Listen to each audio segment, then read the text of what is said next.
Well, hello everybody, and welcome back to G Bears Off Gridways, a homestead in the desert. And you remember this? Yeah, I just did that on the 31st of, well, wait a minute. It shouldn't be 6, it should be 5.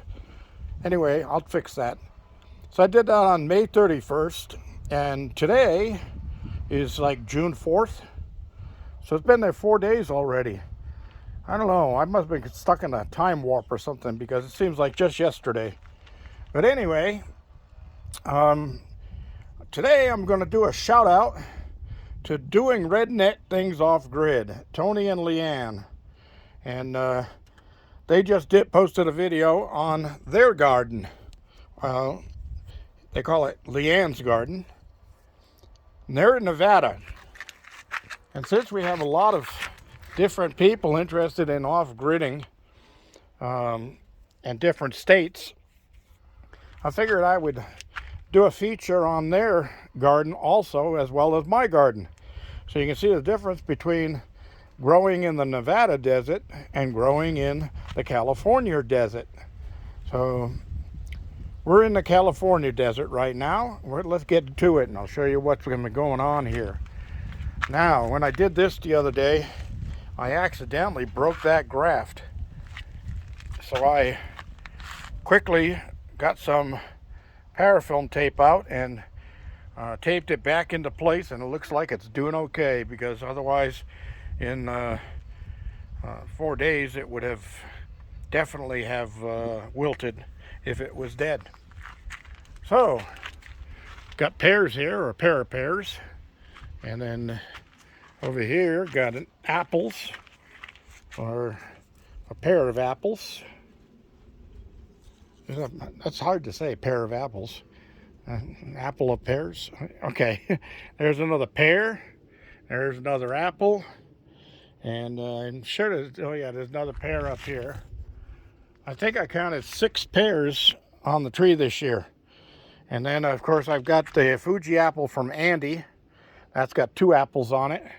And the Gala apple from Sharon, that's got 1 apple on it. So, I brought me a fly swatter out here, and I just did a walkthrough in here with my bug spray, and I took out a bunch more, well, not a bunch more of the grasshoppers or locusts, but a few more of them. And I see another one up there on the curtain. So, oh, careful, careful. I don't want to break this. I think I just did. Oh, sorry. Got you out of film there. Okay, I got it. Well, let's see. They don't like this stuff. Ugh. Did I get any on the lens? All right. The wind was blowing it right back in my face. But I got some on him, so he'll drop in a little while. Look at all the ones I got up in the corner up there. Just nailed them all, so. Oh, there's another one on the roof there. I'll get him later. So I found a bunch of moths in here too, and I got them. So anyway, my broccoli, my kale, my cabbage, more kale, more cabbage. Cool. So, cucumbers. These are really cute cumbers. I don't think I have enough of the small little bees that I see in here to pollinate. So I'm going to have to come in in the morning when the flowers are all open and pull off a male flower off of the cucumber plant and use it to fertilize the female flowers so I get some cucumbers. And if anybody wants to know the difference of how do you know the difference between a male flower and a female flower? Well, the female flower will have a baby cucumber on the bottom of it, below it. Okay, so the one that doesn't have the cucumber below it is a male flower. So that's the one you want to pull off, pop off the petals, and then just use the center of the flower and just tap it on the female flowers. That's all it takes. So I got some flowers over there that I can see from here. These are all doing great. Now, since we're at it, I got my corn in and I got my beans in. And why did I put my pole beans next to my corn? Well, they're companion plants. Beans fix nitrogen into the soil, and the corn likes that.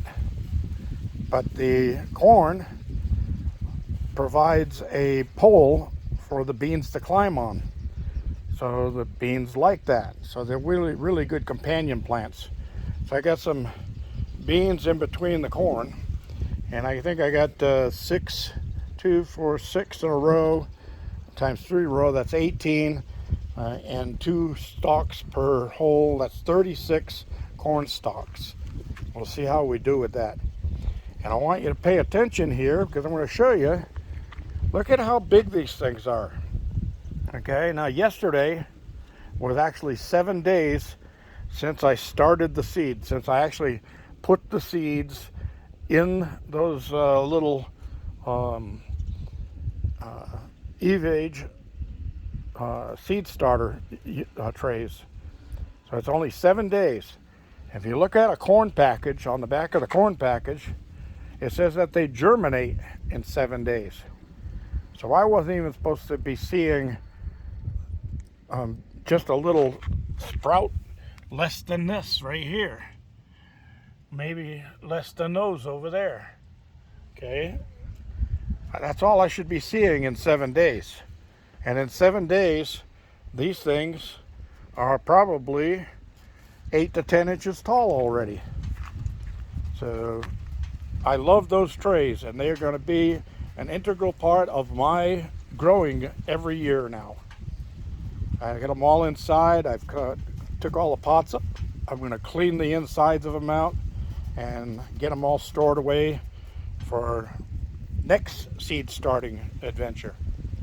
All right, so my cilantro is flowering and it's going to go to seed. I'll get a bunch of seeds off of that. And you're wondering, what's this?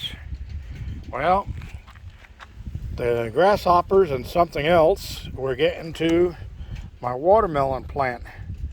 And there's a watermelon plant right there, right off the corner of this thing. And they chewed all the leaves off of it. So I put this over it and this on here to keep the wind from blowing it, so that they can't get to it and give it a chance to get growing. We'll see how that works out. All right, let's move on. Look at the potatoes. Oh, well, look at the potato plants. Now, one thing that a lot of people don't realize with potatoes is when they're growing the potato part, they take a lot of water. You got to keep them watered really well when they're growing the potatoes, because potatoes themselves are like 95% water. So they need that water. Now I'm starting to show flowers on here, so it won't be long now. Harvest time for these out here is going to be probably the end of this month or start of July. So I'll be pulling those up. And my Cleopatra plants here, it's a linseed. Got one there too. And I don't know how Lynn planted her seed there, but anyway, red potato over here, doing just fine. I got a fresh one popping up there. Another thing that you need to know about potatoes is green potatoes and the green plant themselves are poisonous. So don't eat anything green when it comes to potatoes. Okay, if you do have a green potato, set it to one side and use it for a seed to start other potato plants. Look at the tomatoes. They're just going crazy. I got one down there that a day ago was only about 3 or 4 inches tall, and it's already close to a foot now, and I'm going to have to tie that one up like I did all these others. I got the strings hanging from wire here, and all I have to do is, as they grow, is just wrap the plant one more time around the string. And the string is wrapped around the trunks of these So it keeps on growing upward. See? Just like this one right here. So all I would have to do is move the plant around it like that one more time. And now you can see the string is wrapped around the trunk. It's very easy to set up, and it keeps you from damaging your plants. I'm going to be going through here and picking a bunch of suckers off of these things because I want to grow tomatoes, not plants. I don't need a big green plant. I need lots of red tomatoes. So I've got a lot of plants here with buds on them, and you have to wait until you got buds on them before you start doing your plucking. As if you don't, you take too much energy away from the plant, and the plant's not going to produce any buds for you. So we want to wait until that point. Got some spinach ready here and some spinach ready over there, and the carrots are doing really, really well. And my Concord grapes today, there's only one small cluster of grapes on this one this year. I think the Locust got to it. All right, my rosemary plant doing just fine, and my oregano doing just fine. I did sprinkle some fresh garden soil I had left over from doing potted plants. I got those in there doing their thing.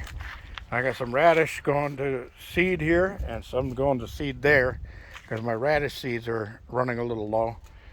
But I'll be picking some more radishes out of here soon and let a couple of them go to seed, and I'll be replanting in between here with more radish seeds so I can keep the radishes going for a while longer.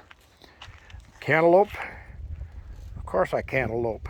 I sleep at night. I'm not gonna elope. All right, this purple grapevine starting to climb the strings. It's happy. There was only about 3 or 4 little clusters of grapes on it, but they're all gone. Don't know what happened to those. I think the bugs got to them and ate them. So I hope you enjoyed them, you stupid little bugs. All right, whoa. My little auger down here. That's the one I just used to drill the holes for the corn plants. Put it up there with the others. Those were made by the same company, eVeg, that did the seed starting trays that I'm talking about. And if you're interested in those and you want to know what I'm talking about, you're a new person to the channel, just go back about 7 days on my playlist for gardening and that stuff, and you'll see the videos for with the links and all of that. Now the links are all in the description. That's what I was trying to say. Thank you. I heard you out there. One of my viewers said, description, and I said, yeah, that's what I want. So anyway, I moved this apple tree outside because it was getting too hot inside of there. So I just gave these also a good watering early this morning. And there's my little Fuji apple right there. I started from a seed from a supermarket apple. So once that gets a couple of years old, I'll be grafting onto it and adding some apples from that one and a pear from my pear tree. And you know, I haven't had a partridge in my pear tree either. I just thought of that. All right, a peach tree. Got some yellow leaves going there, so I'm going to have to feed that with some fertilizer. It's lacking. And I see some bugs on it. There's flies in here. The flies are really getting bad. The locusts are tuning down right now. The moths, I've only seen one moth in the last week or so. And we're getting there. All right. So yeah, I got to tie up that one tomato plant, tie up this tomato plant. And then in between here, I got jalapeno peppers growing. Another one over there. That one over there is bell pepper, and it's already got a couple of buds on it. There's another bell pepper right inside there, hiding in the group. And peppers like hot temperatures, so they should be going pretty good right now. It's like 96 degrees out. Look at all the grapes. And how big are they now? Well, let me show you. There's my hand behind this. So my hand is 4 inches wide. There's 8. That cluster is 8 inches long. And the grapes on it are about the size of a .22 caliber bullet. So loads and loads and loads and loads and loads and loads and more loads and more loads over there of grapes. I am going to be in grape heaven. And as we wrap up here with the peas, I got a couple of flowers starting to show up on the peas. So I'll be able to come in here and take a pea pretty soon. Matter of fact, there's a pea pod right there. And you can't see inside, but what's inside there are like peas in a pod. Oh, all right. My apricot tree is getting stronger. So next year I want to see apricots on this thing. And if I don't, I have to find somebody with an apricot tree that is producing. And I'll cut some branches off of it, get some scions, and then I'll get this thing grafted in the springtime. So we will be seeing fruit on it. All right, I put a couple more beans over here because I had a couple that's left over. And this one right here in the pot is for my new neighbor who asked me about grapevines, and I said, let me propagate one for you. So I took a cutting off of my grapevine, buried it in the soil, keeping it moist and keeping it in semi-sun, and it's growing just fine. So he has a grapevine coming to him. And I just want to thank him for what he does for me and give him that grapevine he requested. All right, everybody. So that's about it. Don't forget to look down in the description, and don't forget to look at my comment in the comment section. I'll have a link to Leanne's garden at doing redneck things off grid. This is G Bear. Thank you for joining me. Don't forget your thumbs up. Don't forget to share and subscribe. And when you go over to see Tony and Leanne doing redneck things off grid, tell them G Bear sent you, and don't forget to click the subscribe. Let's get them up to 1,000 subscribers so they can get online too. This is G Bear signing off.